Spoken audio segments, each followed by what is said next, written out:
So guys finally आज बात करते हैं ये जो प्लेलिस्ट है उसकी सबसे इंपॉर्टेंट वीडियो के बारे में, जो कि होने वाली है banking with respect to RRBs. So welcome to another video को स्टार्ट करते हैं। तो देखिए आरआरबीज के बारे में बात करते हैं। Stands for regional rural banks. Year आपको ध्यान में रखना है, 1975 में वर्क करना स्टार्ट किया था। डे भी ध्यान में रखिए, 2 अक्टूबर। ईजी है डे को याद रखना, लाल बहादुर शास्त्री जी का इस दिन जन्मदिन है, तो इसे आप ध्यान में रखिए। अब मैंने आपको पहले ही बताया, किसी भी चीज़ को सेटअप किया जाता है, ऑर्गेनाइजेशन को सेटअप किया जाता है, उसके लिए कमेटी बनती है। तो इसे भी जिस कमेटी ने रिकमेंड किया था उसका नाम था नरसिम्हा कमेटी। और देखिए आपको आरआरबीज के बारे में एक बात बताता हूँ। बेसिकली आरआरबीज जो होते हैं वो बेबी बैंक्स होते हैं, इनका कोई ना कोई स्पॉन्सर बैंक भी होता है। तो अब जब सबसे पहला बैंक बनाया गया था आरआरबीज का, तो उसका नाम था प्रथमा बैंक, मुरादाबाद में था। और उसका स्पॉन्सर बैंक या पेरेंट बैंक जो बोला जाता है वो था सिंडिकेट बैंक। और देखिए मैं आपको इसमें शेयर होल्डिंग बता देता हूँ। किसी भी आरआरबी में, रीजनल रूरल बैंक में 3 पार्ट में शेयर होल्डिंग डिवाइड की जाती है। Government of India 50% share holders होता है, वहाँ पे शेयर होल्डिंग करता है।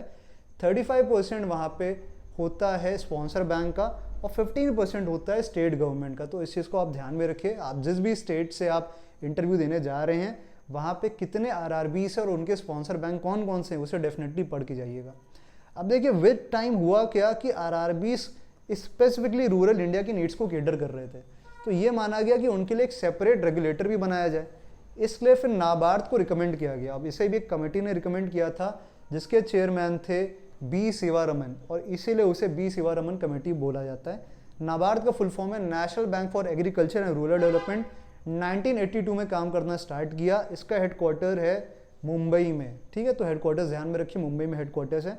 अब बात करते हैं आरआरबीज का मेन जो काम है वो है पीएसएल, प्रायोरिटी सेक्टर लेंडिंग। अब ये क्या होता है, तो देखिए पहले के टाइम में क्या होता था, लोन्स जो हैं बैंक बहुत स्पेसिफिकली लोगों को देते थे जहाँ पे बैंक का प्रॉफिट ज़्यादा हो पाए। बट उस चक्कर में बहुत सारे सेक्टर्स जो थे उनमें डेवलपमेंट नहीं हो पा रहा था। तो हर एक सेक्टर का ग्रोथ हो और कंट्री का ओवरऑल डेवलपमेंट हो, इस चीज़ को मद्देनज़र रखते हुए पीएसएल को लाया गया और कुछ सेक्टर्स को प्रायोरिटी दी गई। टोटल 8 सेक्टर्स हैं, 8 के नाम आपको ध्यान में रखना है, इंटरव्यू में पूछा जाता है। मैं एक एक करके 8 के नाम आपको बताता हूँ। सबसे पहले agriculture, then MSME, education, export credit, housing के बाद सोशल इंफ्रास्ट्रक्चर, रेन्यूएबल एनर्जी, और लास्ट में अदर्स आता है। अदर्स एक कंबाइंड टर्म है जिसमें बहुत सारी चीज़ें आते हैं। फार्मर्स आ जाते हैं, डिस्ट्रेस फार्मर्स आ जाते हैं, वीकर सेक्शंस आ जाता है, विमेन आ जाते हैं, सेल्फ हेल्प ग्रुप्स आ जाता है, जॉइंट लायबिलिटी ग्रुप्स आ जाते हैं। तो ये टोटल 8 सेक्टर्स आप ध्यान में रखिए। अब देखिए अगर कोई बैंक है जिसका पीएसएल टारगेट पूरा नहीं हो पाया, तो उसके ऊपर पेनाल्टी लगाई जाती है। पेनाल्टी में उसको 2 ऑप्शन दिए जाते हैं, तो 2 में से एक ऑप्शन बैंक को चूज़ करना पड़ता है। पहला ऑप्शन है कि बैंक अपना जो शॉर्टफॉल अमाउंट है, मतलब पीएसएल टारगेट पूरा होने में जितना अमाउंट रह गया, उसे वो नाबार्ड के एक फंड में जिसका नाम है रूरल इंफ्रास्ट्रक्चर डेवलपमेंट फंड, उसमें डिपॉजिट कर दे। या फिर बैंक सर्टिफिकेट्स, जिसे बोला जाता है priority sector lending certificates, PSLC, उसे परचेज कर सकता है। परचेज किससे करेगा, तो उस बैंक से परचेज करेगा जिस बैंक ने पीएसएल टारगेट के ऊपर और ज़्यादा पैसे उन सेक्टर्स को लेंड कर दिया है।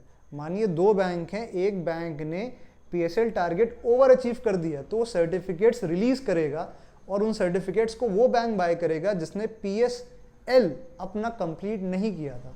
तो ये 2 पेनाल्टी में से एक ऑप्शन बैंक को चूज करना पड़ता है। ये हो गया हमारा प्रायोरिटी सेक्टर लेंडिंग सर्टिफिकेट। तो ये देखिए बहुत बेसिक चीज़ें थी जो मैं आपको बता सकता हूँ आरआरबीज के बारे में। 3 वीडियोस हैं, छोटे छोटे वीडियोस हैं, इन वीडियोस को आप पूरा देखो।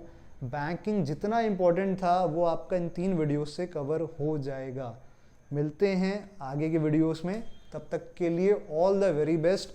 देखिए एक मेरी रिक्वेस्ट है आपसे, आपको वीडियो जैसा भी लगा हो, आप अपना सजेशन, अपना रिव्यू डेफिनेटली आप कमेंट सेक्शन में दीजिए। उससे एटलीस्ट मुझे पता चलेगा कि आप और क्या क्या टॉपिक्स चाहते हो। आप टॉपिक बता सकते हो जिस पे हम आगे वीडियो बना सकते हैं, क्योंकि देखिए मोटो सिंपल है, आपकी हेल्प करना।